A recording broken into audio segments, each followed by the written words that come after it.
Bonjour à tous, je suis Guy Michel Noël, votre formateur en BTS, notamment MCO, et nous allons voir ensemble l'utilité d'un organigramme dans l'entreprise et bien évidemment pour augmenter ses performances. Je ne peux pas commencer sans vous remercier d'être présent, d'être acteur de la dynamique de ma chaîne. Je reçois beaucoup de commentaires et ces commentaires vont dans le sens de la dynamique, et notamment la mienne, à vous accompagner dans votre réussite, dans votre examen et votre compréhension du monde entrepreneurial qui fait que nous sommes heureux dans l'entreprise.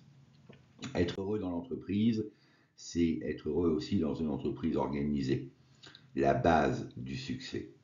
Méthode et organisation favorisent l'efficacité et aident à atteindre les objectifs, c'est une évidence.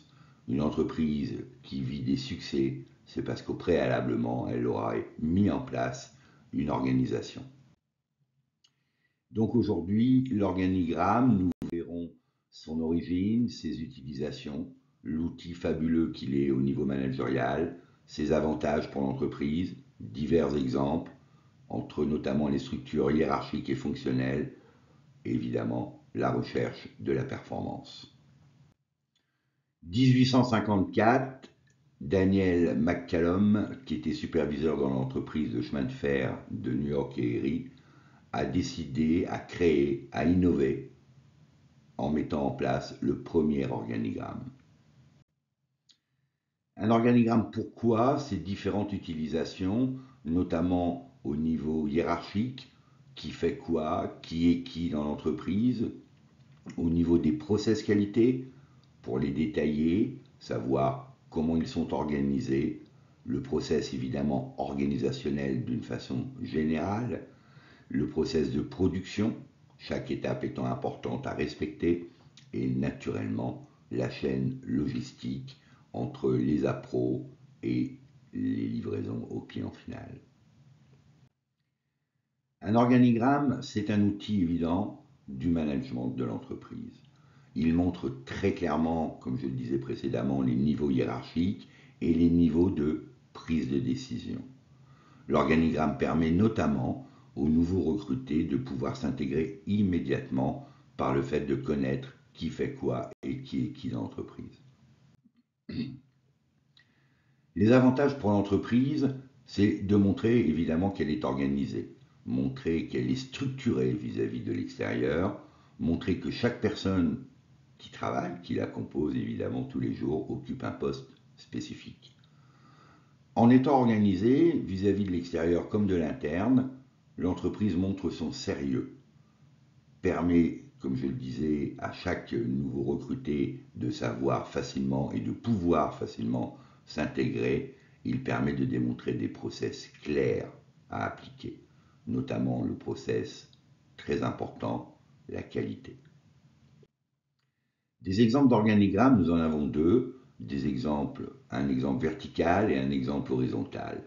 L'exemple vertical démontre une rigidité d'une organisation qui a tendance évidemment à ralentir la communication entre les départements et de la direction aux employés, mais c'est un mode d'organisation qui existe, qui est utilisé dans beaucoup d'entreprises.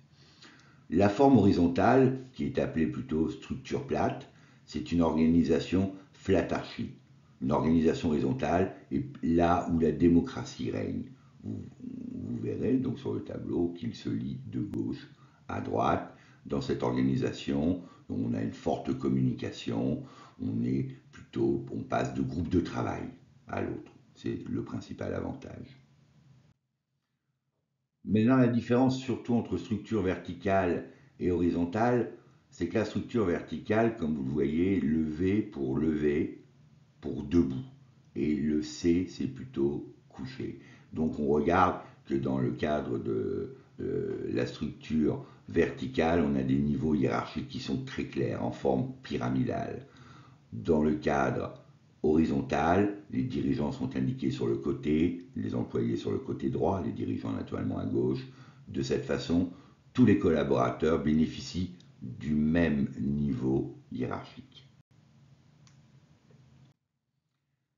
La structure hiérarchique est fonctionnelle. La structure hiérarchique, elle repose évidemment sur le principe d'unicité du commandement. On retrouve ce principe hiérarchique, notamment dans l'armée, dans les structures, dans les grandes entreprises, où la hiérarchie est très importante et demande systématiquement à être respectée.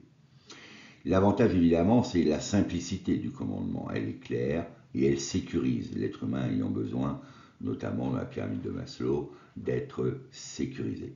L'inconvénient, naturellement, c'est le cloisonnement, c'est bien souvent une mauvaise circulation de l'information, une lourdeur et une bureaucratie. Le système étatique est structuré de façon hiérarchique. Les structures fonctionnelles, elles, ont l'avantage d'avoir une diversité des conseils de la part des différents spécialistes, une meilleure qualité d'exécution des tâches, les plus pointues et un rendement nettement supérieur. L'inconvénient, comme tout le monde est sur le même niveau hiérarchique, il y a des risques de conflit, de dilution des pouvoirs, de manque de traçabilité, de confusion. C'est moins clair, évidemment, la structure fonctionnelle est moins claire que la structure hiérarchique.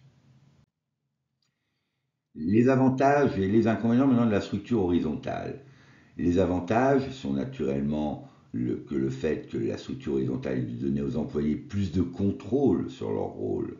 L'organisation horizontale implique une décentralisation des responsabilités, une plus grande flexibilité et le développement de compétences transversales.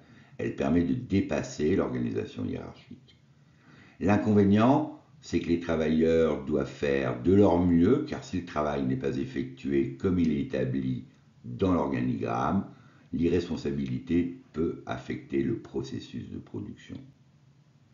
L'organigramme horizontal peut naturellement échouer dans les grandes entreprises. Il est bien souvent mis en place dans les petites entreprises, les PME. La structure verticale, ses principaux avantages sont notamment que les gestionnaires ont plus de facilité à gérer les organisations. Les rôles des responsabilités sont bien définis. Les inconvénients, nous l'avons vu, risque de conflit, de dilution des pouvoirs, manque de traçabilité. La recherche de la performance dans une entreprise, c'est toujours la recherche de l'efficacité. L'efficacité passe naturellement par une organisation. Plus une organisation, plus un process sera clairement exposé et détaillé, plus l'entreprise aura de grandes chances d'être efficace, donc performante. Des exemples concrets pour vos fiches, notamment du bloc 2, dès que vous êtes intégré dans l'entreprise, bien souvent, il n'existe pas d'organigramme. Donc l'idée, c'est aussi de regarder comment fonctionne le management, comment, qui fait quoi, et de définir un organigramme, soit horizontal, soit vertical. En synthèse, un organigramme est un outil visuel qui schématise une organisation ou un process. Il permet immédiatement de comprendre qui fait quoi, qui est qui et comment le process fonctionne par étapes. C'est donc un outil de la performance de l'entreprise. Voilà, je vous remercie. Je pense que l'organigramme pour vous maintenant n'a plus de secret. Vous saurez le définir de façon verticale ou horizontale, savoir définir des fonctions hiérarchiques ou fonctionnelles. Si vous souhaitez liker, n'hésitez pas. Commentez, je réponds à chacun de ceux ou de celles qui souhaitent mettre des commentaires. Et si vous souhaitez avoir des informations en avant-première, abonnez-vous. À très bientôt. Au revoir.